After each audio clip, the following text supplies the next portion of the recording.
یہ ترمذی اور ابن ماجہ میں حضرت انس ابن مالک رضی اللہ تعالی عنہ سے روایت ہے، حضور نے فرمایا کل بنی آدم خطاؤون وخیر الخطائین التوابون، تمام بنی آدم خطا کار ہیں، خطا کار بھی نہیں، بہت خطا کار ہیں، بہت خطا کار ہیں،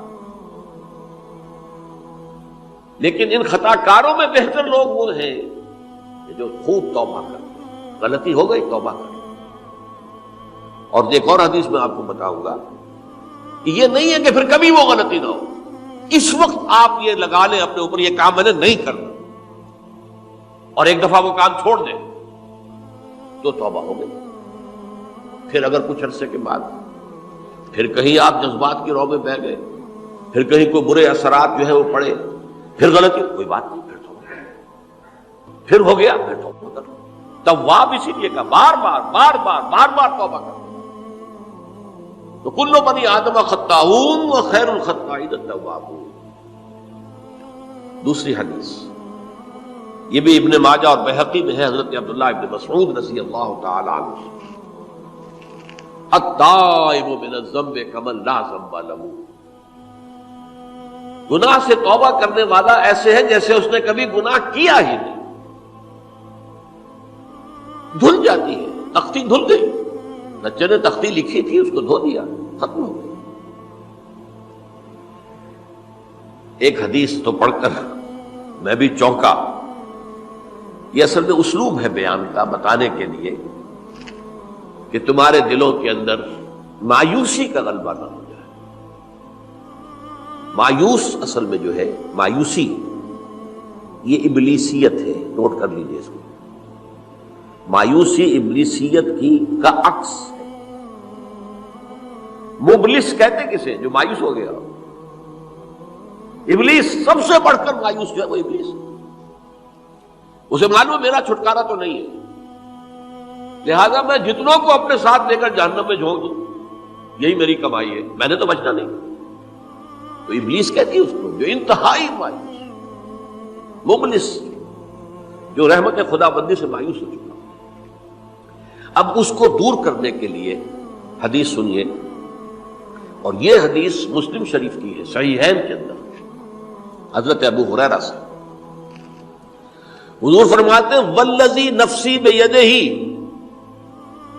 قسم ہے اس ذات کی جس کے ہاتھ میں میری جان ہے، لو لم تذنبوا، اگر تم لوگ گناہ نہ کرتے، لذهب اللہ بکم، تو اللہ تعالیٰ تمہیں لے جاتا کہیں اور، ولجاء بقوم یذنبون، اور پھر کسی ایسی مخلوق کو پیدا کرتا ہے جو گناہ کرتے، فیستغفروا اللہ، اور پھر وہ اللہ سے استغفار کرتے اور توبہ کرتے، فیغفر لہم، اور اللہ تعالیٰ انہیں معاف کر دیتا۔ اسی سے ملتی جلتی ایک حدیث ہے،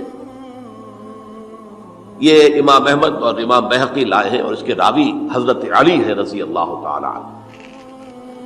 ان اللہ یحب العبد المؤمن المفتن التواب،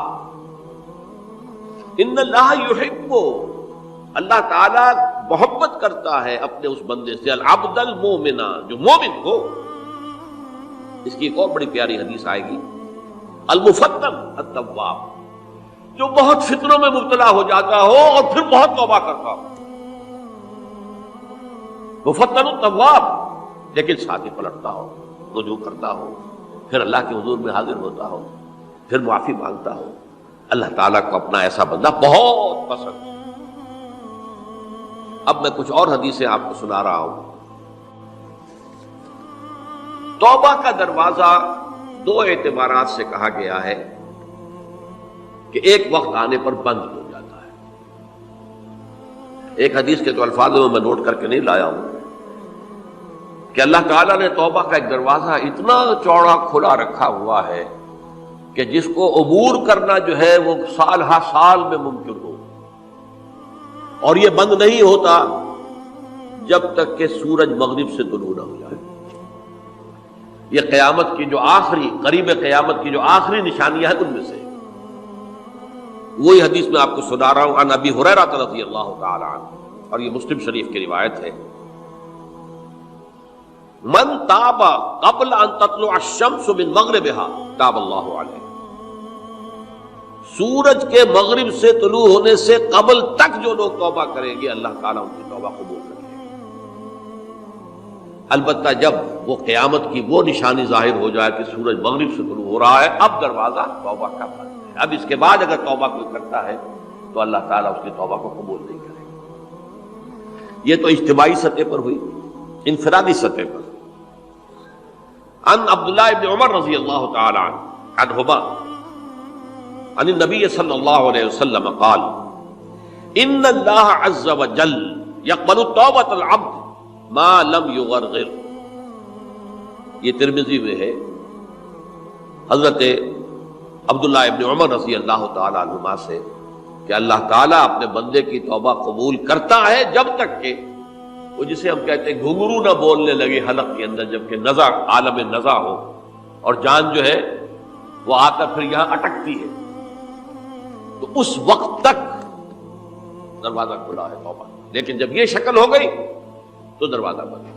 یہ انفرادی سطح پر ہو گیا، جب آپ کے موت کے آثار اتنے واضح ہو گئے کہ اب جا رہے ہیں، اب توبہ کریں گے تو اب توبہ قبول نہیں ہوگی۔ اجتماعی سطح پر جب قیامت جو ہے اس کی وہ گھڑی آ گئی کہ سورج مغرب سے طلوع ہو گیا، اب توبہ کا دروازہ بند۔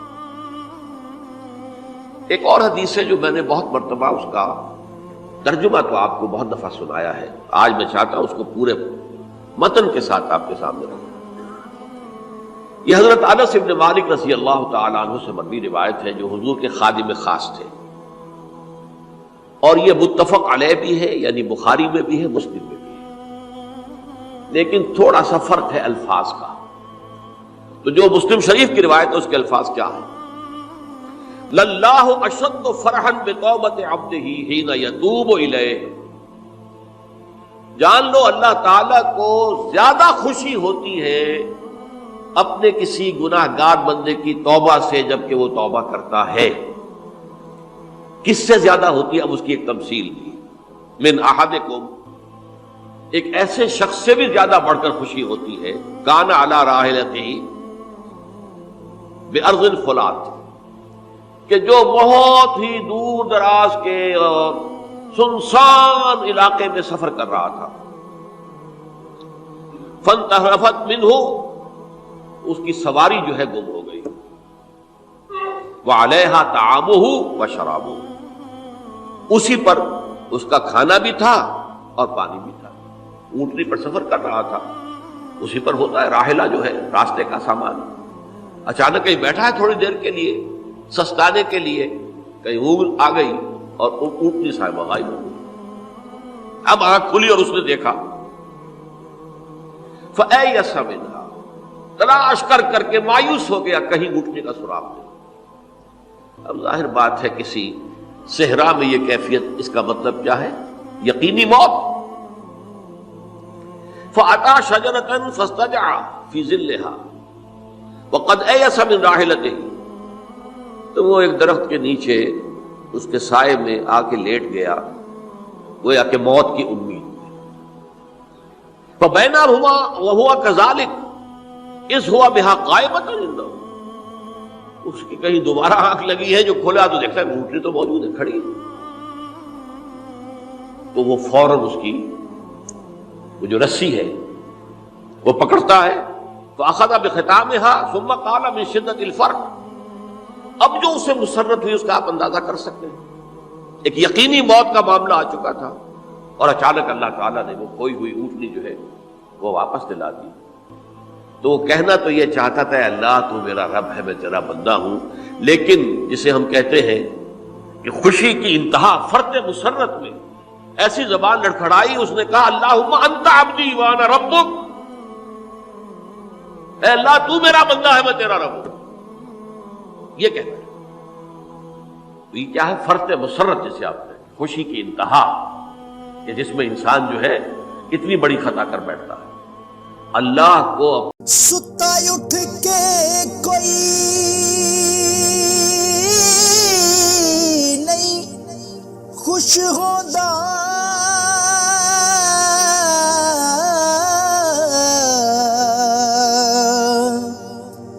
بڑے ستے جگا کے میں ویکھیا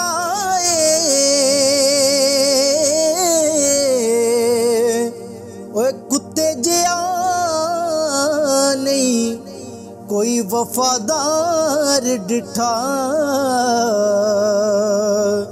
ਤੇ ਟੁੱਕਰ ਸੁੱਕਾ ਵੀ ਪਾ ਕੇ ਵੇਖ ਆਏ।